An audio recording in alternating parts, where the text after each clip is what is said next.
అన్నదాత సుఖీభవ కార్యక్రమంలో పాల్గొన్న అమర్నాథ్ రెడ్డి మాట్లాడుతూ రాష్ట్రంలోనే ఎక్కడ లేని విధులుగా రైతులకు అండగా ఉండే ప్రభుత్వం ఏదైనా ఉందంటే అది కూటమి ప్రభుత్వం, తెలుగుదేశం పార్టీని అన్నారు.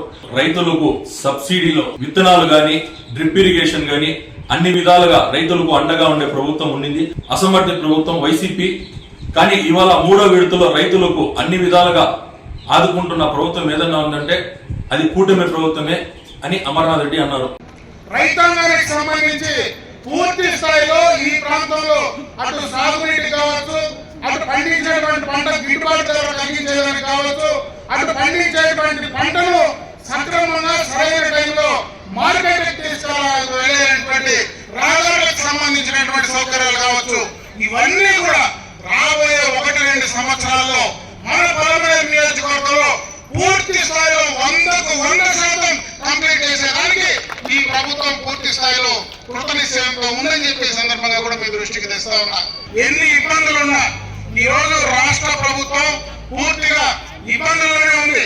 అంటే పూర్తి స్థాయిలో గత ప్రభుత్వం చేసినటువంటి తప్పిదనాల వల్ల ఈ రోజు రాష్ట్రానికి వచ్చేటువంటి ఆదాయాలు ఏదైతే పెట్టుబడిదారులు ఎవరైతే ఉన్నారో వాళ్ళందరూ కూడా భయపడి బెదిరించి బయటకు పంపిస్తే మళ్ళా వాళ్ళని ఈ రాష్ట్రానికి తీసుకురావడానికి అటు చంద్రబాబు నాయుడు గారు కానీ అదేవిధంగా లోకేష్ బాబు గారి పూర్తి స్థాయిలో పనిచేసి రాష్ట్రాన్ని గాడిలో పెట్టడానికి అన్ని రకాలుగా కూడా ప్రయత్నం చేస్తా ఉన్నారు.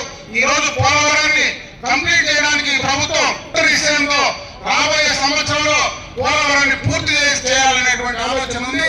ఈ రోజు జలజీవన్ మిషన్ ద్వారా దాదాపు 3 నుంచి 4 వేల కోట్ల రూపాయలతో చిత్తూరు జిల్లాలో ఉండేటువంటి పడమటి ప్రాంతాల్లో గండికోట రిజర్వాయర్ నుంచి కూడా డైరెక్ట్ గా ఈ ప్రాంతానికి పైప్ లైన్ల ద్వారా ప్రతి గ్రామంలో ప్రతి ఇంటికి కూడా స్వచ్ఛమైనటువంటి తాగునీరు అందించాలా అనేటువంటి ఆలోచనతో ఈ ప్రభుత్వం పనిచేస్తా ఉందని చెప్పి ఈ సందర్భంగా మీ దృష్టికి తెస్తా ఉన్నా.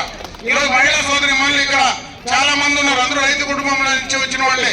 ఆ రోజు మీకు ఇచ్చినటువంటి మాట కూడా ఏదైతే ఈరోజు తల్లికి వందనం కార్యక్రమం కింద ఎంతమంది బిడ్డలుంటే అందరికీ కూడా తల్లికి వందనం కింద 14,000-15,000 రూపాయలు మీ ఖాతాలో వేస్తానని చంద్రబాబు నాయుడు గారు మాట చెప్పారు.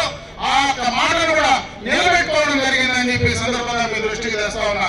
మన నియోజకవర్గం ఉదాహరణకు తీసుకుంటే 2014-19 ఎక్స్టర్నల్ హైవే ప్రాజెక్ట్ కింద ఈ ప్రాంతంలో మనం చేసినటువంటి రోడ్స్ కానీ, అదేవిధంగా ఈ ప్రాంతంలో మనం చేసినటువంటి బీసీ, ఎస్సీ, ఎస్టీ, మైనారిటీకి సంబంధించినటువంటి కార్యక్రమాలు కానీ, అదేవిధంగా ఈ ప్రాంతంలో మన హంద్రీగిరి కాలువ కానీ, ఇటువంటి అన్ని పనులు 2019-24లో ప్రభుత్వం మారిన తర్వాత అన్ని ఆగిపోయాయి. మళ్ళీ 24లో చంద్రబాబు నాయుడు గారు వచ్చిన తర్వాతనే ఇవన్నీ కూడా మనం చేసే కార్యక్రమాన్ని చేస్తా ఉన్నాం. అదే 2029లో మళ్ళీ చంద్రబాబు నాయుడు గారు ముఖ్యమంత్రిగా తీసుకొస్తే ఈ పనులు ఏవి ఆకుండా ముందుకు వెళ్తాయనేటువంటి విషయాన్ని ఈ సందర్భంగా మీరందరూ ఆలోచించాలని చెప్పి మరొకసారి మీ అందరి దృష్టికి తీసుకొస్తూ ఈ రోజు ఉగాది సందర్భంగా రాబోయే ఉగాది 18-19 తేదీలో మనకు ఉగాది రాబోతా ఉంది. ఆ ఉగాదికి సంబంధించి ముందుగానే మరి చంద్రబాబు నాయుడు గారు మన రైతుల ఖాతాల్లో డబ్బులేసి ఉగాదిని బ్రహ్మాండంగా జరుపుకోవడానికి మనకు అవకాశం కల్పించినటువంటి చంద్రబాబు నాయుడు గారికి ఈ ప్రాంత రైతాంగం తరఫున మనస్ఫూర్తిగా కృతజ్ఞతలు తెలియజేసుకుంటూ సెలవు తీసుకుంటా. జై హింద్.